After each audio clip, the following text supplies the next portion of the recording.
अस्सलाम वालेकुम नाज़रीन, आप देख रहे हैं पाक सोशल टीवी और मैं हूं आपका मेज़बान शुएब साजिद। जी नाज़रीन, तो आज मैं मौजूद हूं मिर्ज़ा कदीर अहमद के डेरे में, जो कि कंगनपुर में बहुत ही उनका नाम है। और आज हमारे साथ जो है पीपल पार्टी के एक बहुत ही नामवर शख्स मौजूद हैं, जनाब चौधरी मंजूर साहब। और ये सैलाब ज़दगान के जो चेयरमैन बिलावल भुट्टो हैं, उनके फोकल पर्सन भी हैं। तो इन्होंने सैलाब ज़दगान के हवाले से हमारे डिस्ट्रिक्ट कसूर में बहुत ज़्यादा दौरे भी किए, तो उनसे सैलाबी सूरत हाल जानते हैं और जो सैलाब ज़दगान में जो लोग ज़ेरे आब आए हैं, उनका जो नुकसान हुआ है, के बारे में भी जानते हैं। अस्सलाम वालेकुम सर। जी, वालेकुम सलाम। सर, जब आपने इस इलाके का दौरा किया है, तो क्या सूरत हाल आपने देखी और उनके लिए क्या इक़दामात किए गए? मैंने सिर्फ़ इस इलाके का दौरा नहीं किया है, बल्कि मुझे चेयरमैन बिलावल भुट्टो साहब ने अपना फ़ोकल पर्सन फ्लड के ऊपर, सैलाब के ऊपर मुकर्रर किया है। मैं उनकी बिहाफ़ पे, उनकी जानिब से जा रहा हूँ। लाज़मी बात है, जहाँ से ये दरिया दाख़िल होता है, वो मेरा हलका है। इंडिया से जहाँ पाके वो यूनियन कौंसिल सहेजरा है। वहाँ से लेकर मैं फिर गया हूँ, दीपालपुर गया हूँ, हवेली लखा में, फिर मिंचनाबाद गया हूँ, तहसील जो वहाँ पे गया हूँ, फिर उसके बाद पाकपतन गया हूँ, फिर आरववाला गया हूँ, फिर उसके बाद मैं बहावलपुर गया हूँ। बहावलपुर का मैंने एरिया सारा देखा है, उसके बाद मैं लोधरा गया हूँ, लोधरा और करोड़पक्का तहसील को देखा है। सो हम जो फ़ौरी तौर पर मैंने जहाँ पे भी देखा है, बहुत बड़ी तबाही है। इंतज़ामिया या हुकूमत ये समझ रही है कि सैलाब का मसला ख़त्म हो गया है। सैलाब का के बाद जो असल मसाइल हैं, वो तो शुरू हुए हैं। सैलाब में तो सिर्फ़ एक रेस्क्यू का काम किया था इन्होंने। रेस्क्यू के बाद बाकी मसाइल तो शुरू हुए हैं। मसाइल क्या हैं? पहले तो हम ये कह रहे हैं कि इसको आफ़तज़दा इलाका करार दें। अगर आप आफ़तज़दा इलाका करार देंगे, वहाँ पे लोगों के बिजली के बिल माफ़ होंगे, जो कर्ज़े लिए हैं, वो माफ़ होंगे। अब वहाँ पे फसलें सारी ख़राब हो गई, बिल्कुल तबाह हो गई। ये दरिया में इस महीनों में पानी आता नहीं था। इसमें देसी महीने का जो अस्सू का महीना है, वहाँ पे जाकर आता था। अब ये 2 महीने पानी चला है यहाँ। अब फसलें अगर सारी तबाह होगी, तो लोग नई फसलें कैसे काश्त करेंगे? अगर उनको फसलों का मुआवज़ा दिया जाए, जो मवेशी बह गए हैं, उनका मुआवज़ा दिया जाए, जो जानी नुकसान हुआ है। मैं दीपालपुर गया हूँ, वहाँ पे एक कश्ती उल्टी है, उसमें 16 कीमती जानें ज़ाया हुई हैं, या वो सोना लोग जहाँ भाग गए। तो मैं ये समझ रहा हूँ कि आप फ़ौरी तौर पर जब तक ये इमदाद नहीं करेंगे, जो घर गिर गए हैं, कच्चे घर थे या जो गरीबों के घर थे, उनको जैसे सिंध में उन्होंने मालिकाना हकूक पे ज़मीनें देकर फिर घर तामीर करके दिए हैं, वैसे ही घर तामीर करके दें। उसके बाद जो इंफ्रास्ट्रक्चर तबाह हुआ है, जहाँ पे सड़कों का निज़ाम सारा बिल्कुल बर्बाद हो गया है, बिजली का निज़ाम तबाह हो गया है, उसको ठीक करें। लेकिन एक और बुनियादी, बहुत ही बुनियादी मसला है। ये सारी चीज़ें तो होगी, फसल की कीमत उसको मिलेगी, जो ज़िमींदार है, जो किसान है। जानवर का मुआवज़ा उसको मिलेगा जिसने रखे हुए थे।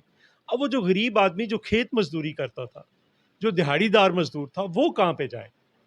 तो उसके लिए हम ये मुतालबा कर रहे हैं कि फ़ौरी तौर पर आप इसको जो बेनज़ीर इनकम सपोर्ट प्रोग्राम है, उसका स्कोर बढ़ाकर, उसके ज़रिए गरीबों को कैश ट्रांसफ़र करें, ताकि वो अपने बच्चों को रोटी तो खिला सकें। वो तो रोज़ के रोज़ कमाई करते थे। फिर एक और मसला आ रहा है। अभी चूँकि दरिया का पानी उतरा है, लोगों ने अपनी मदद आपके तहत बहुत सारे बांध बचाए हैं। मैं बहावलपुर में गया हूँ, वहाँ पे भी, दीपालपुर से लेकर हर जगह पे। लेकिन एक और बुनियादी मसला जो इस वक़्त आ रहा है, वो क्या है? बेशुमार जगह पे हज़ारों एकड़ ज़मीन है जिसके ऊपर रेत चढ़ गई है। अब वो काश्त करने के काबिल नहीं। अब लोगों को जब तक आप बुलडोज़र नहीं देंगे, उनको पैसे नहीं देंगे, वो बुलडोज़र नहीं लगाएँगे, तो वो ज़मीन वापस आबाद नहीं होगी। तो ये मसाइल हैं जिसको हम मुझे ये भी मैंडेट दिया गया है कि मैं जाके पंजाब गवर्नमेंट से बात करूँ। मैं उनसे भी मिल रहा हूँ, मेरी रिपोर्ट इस हफ़्ते में मुकम्मल हो जाएगी और मैं फिर फेडरल गवर्नमेंट के सामने भी रख रहा हूँ। तो ये चीज़ें हैं, कल सीईसी की मीटिंग है पाकिस्तान पीपल्स पार्टी की, उसमें भी मैं ये सारी रिपोर्ट पेश करूँ। सर, एक अहम सवाल ये भी है कि पंजाब में जो पीपल्स पार्टी की कंडीशन है, वो हम इतनी स्ट्रॉन्ग नहीं देखते। तो उसको आप किस हवाले से मतलब देखते हैं? क्या कहना चाहेंगे उसके बारे नहीं, मैं नहीं आपसे इत्तेफ़ाक करता। ये स्ट्रॉन्ग जो पोज़ीशन होती है, ये प्रोपेगेंडा होता है। हमने तो बहुत मार खाई है। बाकी तो किसी के घर का बिल्ली का बच्चा नहीं मरा। हमने तो लाशें उठाकर सियासत की है।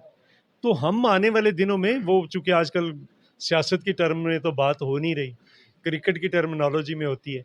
तो अच्छा या बड़ा बैट्समैन वही होता है जो बैड पैच से निकल कर वापस फ़ॉर्म में है। पहले भी पाकिस्तान पीपल्स पार्टी कई बार कम बैक कर चुकी है और इस बार भी कर रही है, इस बार भी करें। बिल्कुल कर रही है। सर एक बहुत ही अहम सवाल ये है जो कि बेनज़ीर इनकम सपोर्ट के पैसे दिए जाते हैं, उसमें गरीबों को बहुत ज़्यादा जो है ना मुश्किलात का सामना होता है। कई बार ऐसा भी होता है कि कुछ गरीबों के हमने दौरे किए जहाँ पे पैसे मिलते हैं, वहाँ पे ये होता है कि उन लोगों को कहा जाता है जी आपके पैसे जो हैं वो आपको दे दिए गए हैं। तो इसके लिए आपने कोई मतलब इक़दामात नहीं किए कि अपनी टीमों को पूछा नहीं कि ये ऐसा क्यों गरीबों के साथ हो रहा है? गरीबों का हक जो है उन तक क्यों नहीं पहुँच पा रहा? ये देखिए बुनियादी डिज़ाइन जो था उसको फिर तब्दील कर दिया गया। ये जो पिछली तहरीक इंसाफ की हुकूमत थी, उन्होंने इसको तब्दील करके ये मशीनें दे दी। अब वहाँ पे लोगों के पैसे, एक बंदे को 28,000 रुपये आया था। वो एक बंदा 26 हज़ार रुपया काट के लोगों को कह रहा था ये आपके 2,000 आए।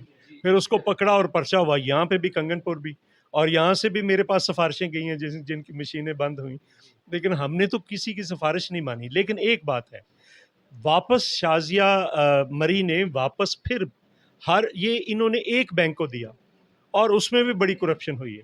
जो बैंकों में, एक बैंक में आप इतना बड़ा रकम रखते हैं तो वो पैसे ऑफर करते हैं।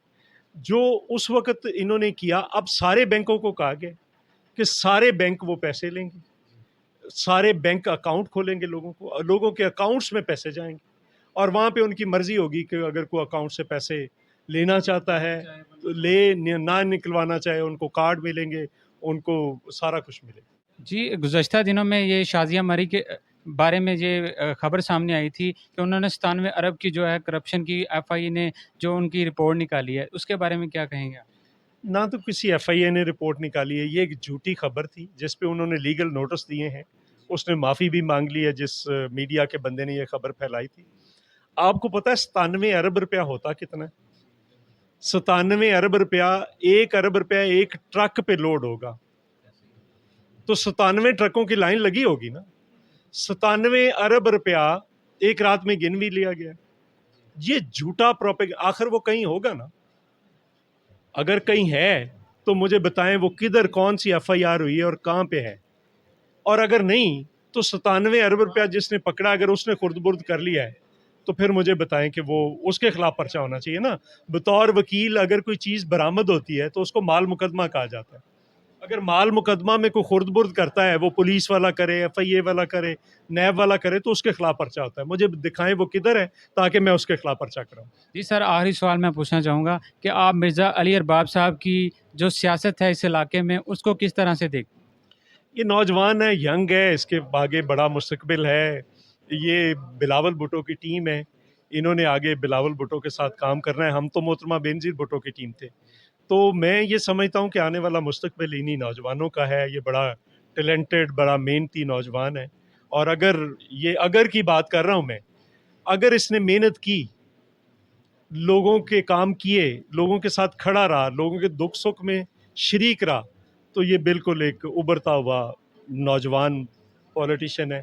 ये सारे लोग जो यहाँ पे आते हैं, इलेक्शन लड़ते हैं, चले जाते हैं, ये उनके खिलाफ एक सीसा पिलाई हुई दीवार की तरह खड़ा होगा और मुस्तकबिल इसी का है। सर बहुत शुक्रिया, आपने अपना कीमती टाइम दी। जी, थैंक यू।